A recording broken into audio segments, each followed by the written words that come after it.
John is from London. London is in Great Britain. He speaks English. Maria is from Madrid. Madrid is in Spain. Peter and Martha are from Berlin. She speaks Spanish. Do both of you speak German? Berlin is in Germany.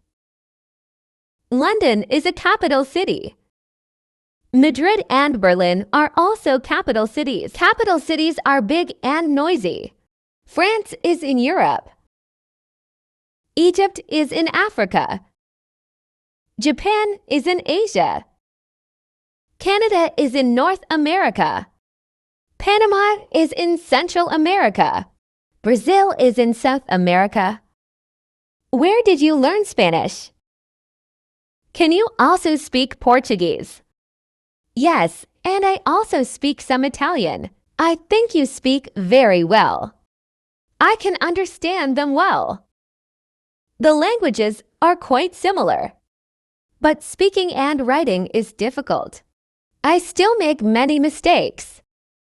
Please correct me each time. Your pronunciation is very good. You only have a slight accent. One can tell where you come from. What is your mother tongue, native language, Am? Are you taking a language course? Which textbook are you using? I don't remember the name right now. The title is not coming to me. I've forgotten it.